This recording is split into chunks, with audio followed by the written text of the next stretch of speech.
कक्षा 9 के विद्यार्थियों का मेरे YouTube channel TC group classes में स्वागत है।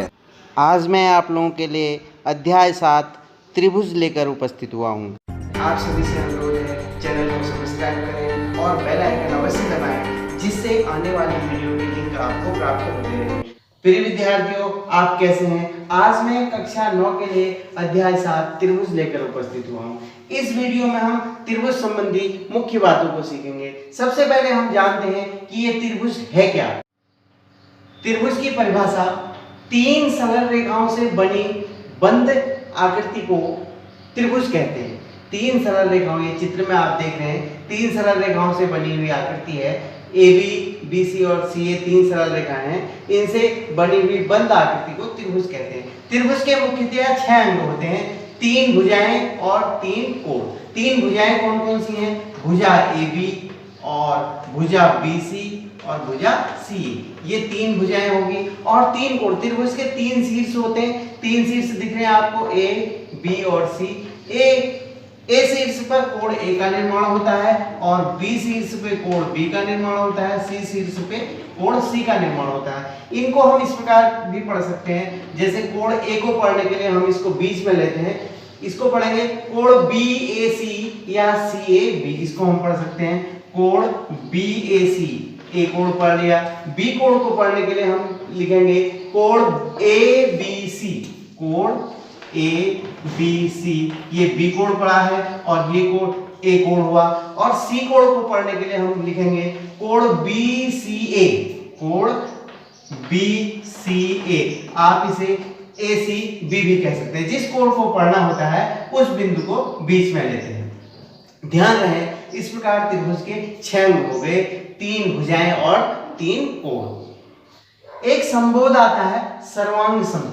सर्वांग सम का मतलब हुआ सर्व धन अंग धन सम, अर्थात यदि किन्हीं दो आकृतियों में एक आकृति के सारे अंग दूसरी आकृति के सारे अंगों के समान हो तो वो आकृतियां कहलाएंगी सर्वांग सम। अगर हम दो छड़ें लेते हैं, दो छड़ें समान लंबाई की छड़ें लेते हैं तो वो आपस में क्या होंगी? सर्वांग। अर्थात किन्हीं दो आकृतियों में एक आकृति के सारे अंग दूसरे आकृति के सारे अंगों के समान हो तो दोनों आकृतियां सर्वांग सम कहलाएंगी। जैसे समान ऊंचाई और व्यास के दो डिब्बे, समान लंबाई और मोटाई की दो छड़ें, ये क्या कहलाएंगी? सर्वांग सम कहलाएंगी। किन्हीं दो आकृतियों में यदि एक आकृति के सभी अंग क्रमशः दूसरी आकृति के सभी अंगों के समान हो तो दोनों आकृतियां सर्वांग सम कहलाएंगी। उदाहरण के लिए समान मोटाई और लंबाई की दो पुस्तकें, समान लंबाई की दो छड़ें। सर्वांग सम आकृतियों को अगर एक के ऊपर दूसरे को रख देंगे तो वो एक दूसरे को पूर्ण रूप से ढक लेती हैं, पूर्ण रूप से आच्छादित कर लेती हैं। अर्थात एक आकृति के सारे अंग दूसरे आकृति के सारे अंग के समान हो गए। ये ध्यान रखने वाली बात है, दो रेखाखंड सर्वांग सम कहलाएंगे यदि उनकी लंबाई आपस में बराबर होंगी। माना एक रेखाखंड यहाँ पर AB है, ये है 7 सेंटीमीटर का, और दूसरा रेखाखंड CD है, CD भी 7 सेंटीमीटर है। इनकी लंबाइयां बराबर हैं, इसका मतलब ये दोनों क्या है? सर्वांग सम होंगे। और दो कोण सर्वांग सम होंगे यदि उनकी मापें बराबर हो। माना यहाँ पर एक कोण है 60 अंश और एक दूसरा कोण ये है 60 अंश, तो इसका मतलब इन दोनों की मापें बराबर हैं तो दोनों कोण भी सर्वांग सम होंगे। इसी प्रकार हम त्रिभुज में आते हैं। यदि एक त्रिभुज ABC है और दूसरा त्रिभुज DEF है, दूसरा त्रिभुज DEF, दो त्रिभुज हैं, यदि इस त्रिभुज के सारे अंग दूसरे त्रिभुज के सारे अंगों के बराबर होंगे तो दोनों त्रिभुज सर्वांग सम होंगे। यहाँ पर जो महत्वपूर्ण बात निकल के आई उसको हमने लिख लिया है। दो रेखाखंड सर्वांग सम होने पर उनकी लंबाइयां भी समान होती हैं, दो कोणों के सर्वांग सम होने पर उनकी मापें भी समान होती हैं, दो त्रिभुजों के सर्वांग सम होने पर एक त्रिभुज के सभी अंग अर्थात 6 अंग दूसरे त्रिभुज के सभी अंग अर्थात 6 अंगों के बराबर होते हैं। अब हम मुख्य बिंदु पर आते हैं, त्रिभुजों की सर्वांग समता। जैसे अभी हमने डिस्कस किया कि दो त्रिभुज सर्वांग सम कहलाते हैं यदि एक त्रिभुज के सभी अंग दूसरे त्रिभुज के सभी अंग के बराबर हो तो दोनों सर्वांग सम होते हैं। यहाँ पर दो त्रिभुज दिए हैं, एक त्रिभुज दिया है ABC और दूसरा त्रिभुज दिया है DEF, हमने बना लिए। यदि ये सर्वांग सम होंगे तो इसके सारे अंग अर्थात इसका जो भुजाओं वाले अंग हैं, भुजा AB बराबर होगी भुजा DE के, और भुजा AC बराबर DF, और भुजा BC बराबर भुजा EF। तो ये तीन अंग होंगे, ये तीन अंग आपस में क्रमशः बराबर होंगे। इसी प्रकार अगले तीन अंग कोण A बराबर होगा कोण D के, और कोण B बराबर होगा कोण E के, और कोण C बराबर होगा कोण F। इस स्थिति को हम लिखने के लिए लिखते हैं त्रिभुज ABC सर्वांग सम त्रिभुज DEF। ये सर्वांग समता का चिन्ह होता है। देखिए अगर हम इस प्रकार से दो त्रिभुज लें, हमने यहाँ पर एक सफेद रंग का बना रखा है, इस प्रकार ये दूसरे रंग का, ये एक दूसरे के इस त्रिभुज के सारे अंग इस त्रिभुज के सारे अंग के बराबर है। तो ये जब बराबर हैं सर्वांग सम होंगे, तो सर्वांग सम होने की स्थिति में एक दूसरे को आच्छादित कर लेंगे। अर्थात इसकी भुजा दूसरे त्रिभुज की भुजा को आच्छादित कर लेगी, इसकी भुजा यहाँ आच्छादित कर लेगी, ये भुजा इसको आच्छादित किए हुए, एक कोण एक दूसरे को ढके हुए हैं, आच्छादित किए हुए हैं। अर्थात ये क्या है? सर्वांग सम त्रिभुज। ये दोनों त्रिभुज सर्वांग सम है। सर्वांग सम होने की स्थिति में दोनों आकृतियां, जो भी आकृतियां सर्वांग सम होंगी, अगर एक के ऊपर दूसरे को रख लेंगे तो एक दूसरे को पूर्ण रूप से आच्छादित कर लेंगे। अगर ये त्रिभुज इसके सर्वांग सम है तो इसको उठा के अगर इसके ऊपर रख देंगे तो डी कोण ए कोण को ढक लेगा, ई कोण बी कोण को ढक लेगा, एफ कोण सी कोण को ढक लेगा, और दूर से आपको लगेगा कि ये त्रिभुज एक ही है। त्रिभुजों के सर्वांग समता की कसौटी नंबर 1। इस कसौटी का नाम है भुजा कोण भुजा, अर्थात साइड एंगल साइड। भुजा मीन साइड, कोण एंगल और साइड। यदि एक त्रिभुज की दो भुजाएं और उनके बीच का कोण दूसरे त्रिभुज की दो भुजाएं और उनके बीच का कोण परस्पर बराबर हो तो दोनों त्रिभुज सर्वांग सम होंगे। ये दो त्रिभुज हैं, यहाँ पर ये AB भुजा 7 सेंटीमीटर है और DE भुजा भी 7 सेंटीमीटर है, BC भुजा 5 सेंटीमीटर है और EF भुजा भी 5 सेंटीमीटर है। इनके बीच का कोण ये 70 अंश है और ये भी कोण 70 अंश है। इस स्थिति में देखिए, अगर ऐसी स्थिति है तो दो भुजाएं AB भुजा, पहले त्रिभुज की AB भुजा और दूसरे त्रिभुज की DE भुजा, पहले त्रिभुज की BC भुजा, दूसरे त्रिभुज की EF भुजा, और पहले त्रिभुज की दोनों भुजाओं के बीच का कोण B, दूसरे त्रिभुज की दोनों भुजाओं के बीच का कोण E आपस में बराबर है, इसलिए ये दोनों त्रिभुज सर्वांग सम होंगे। इस कसौटी को कहते हैं SAS कसौटी या भुजा कोण भुजा कसौटी। इसको इस प्रकार लिखते हैं त्रिभुज ABC और त्रिभुज DEF में भुजा AB बराबर भुजा DE ये 7 सेंटीमीटर AB 7 सेंटीमीटर AB, भुजा BC, पहले त्रिभुज की भुजा BC, दूसरे त्रिभुज की भुजा EF, आपस में दो भुजाएं बराबर होगी। अब उनके इन्हीं भुजाओं के बीच का कोण अर्थात कोण B बराबर कोण E ये बराबर है, अतः त्रिभुज ABC सर्वांग सम होगा त्रिभुज DEF के। किस कसौटी से? SAS कसौटी से। अगर यहाँ पर ये ध्यान रखिए, अगर ये 70 अंश का कोण ये ना होकर के 70 अंश का कोण ये हो जाए, अगर C कोण 70 अंश का हो जाए तो ये सर्वांग सम नहीं हो सकते, क्योंकि उन्हीं दो भुजाओं के बीच का कोण होना चाहिए। उन्हीं दो भुजाओं के बीच का कोण यहाँ 70 अंश है, लेकिन यहाँ इन दोनों के बीच का कोण नहीं है, तो इस स्थिति में सर्वांग सम नहीं होंगे। ये सर्वांग सम तभी होंगे जब इनके बीच का कोण ये B कोण 70 अंश होगा। ठीक है, तो इस कसौटी को SAS कसौटी कहा जाता है।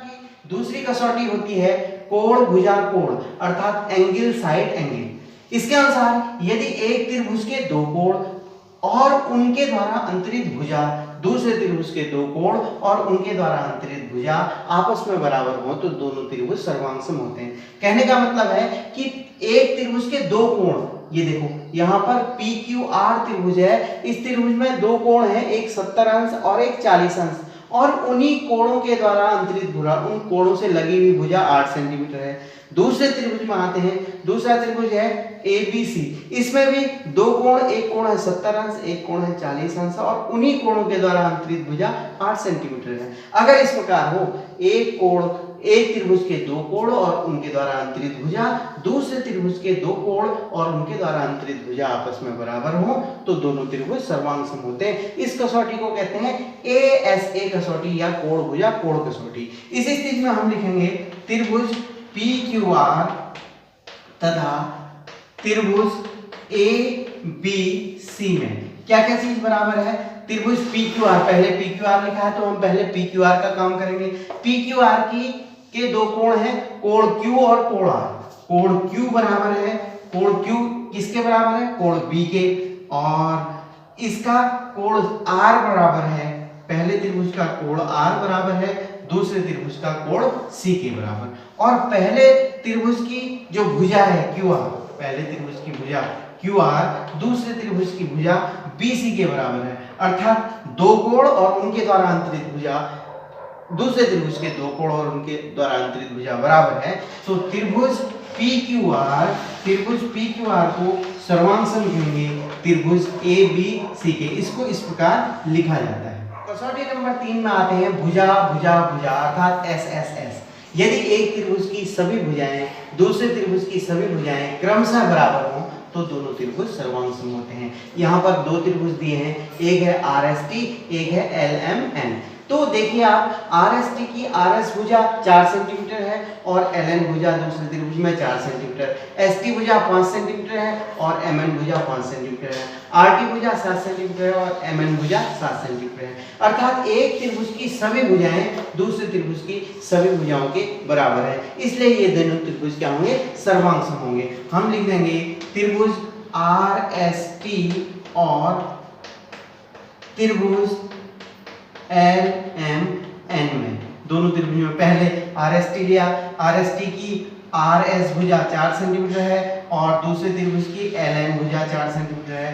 RST की ST भुजा 5 सेंटीमीटर है और इसमें ML भुजा 5 सेंटीमीटर है और RST की RT भुजा 7 सेंटीमीटर है, RT 7 सेंटीमीटर और इसमें MN भुजा 7 सेंटीमीटर है। इसका मतलब तीनों भुजाएं आपस में बराबर हैं, इसलिए हम कहेंगे त्रिभुज RST सर्वांग सम त्रिभुज LMN। ये तीसरी कंडीशन है। चौथी कसौटी आती है समकोण कर्ण भुजा अर्थात इसे कहते हैं RHS कसौटी। R मींस राइट एंगल, कर्ण हाइपोटेन्यूज और भुजा साइड। यदि किसी समकोण त्रिभुज का कर्ण व एक भुजा दूसरे समकोण त्रिभुज का कर्ण व एक भुजा आपस में बराबर हो तो दोनों त्रिभुज सर्वांग सम होते हैं। आप जानते हैं समकोण त्रिभुज में भुजा, कर्ण, लंब और आधार 3 भुजाएं होती हैं। यहाँ पर समकोण त्रिभुज ABC लिया है हमने, दूसरा समकोण त्रिभुज लिया है DEF। समकोण त्रिभुज में कर्ण, यहाँ पर जो सबसे बड़ी भुजा होती है कर्ण होती है 5 सेंटीमीटर है और इसमें कर्ण दूसरे में भी 5 सेंटीमीटर है और एक भुजा 3 सेंटीमीटर है, दूसरे त्रिभुज में भी एक भुजा 3 सेंटीमीटर है। अर्थात किसी समकोण त्रिभुज में कर्ण और एक भुजा दूसरे समकोण त्रिभुज का कर्ण और एक भुजा आपस में बराबर हो तो दोनों त्रिभुज सर्वांग सम होते हैं। इस त्रिभुज को उठा के इसमें रख देंगे, अर्थात E कोण को B कोण के ऊपर रखेंगे।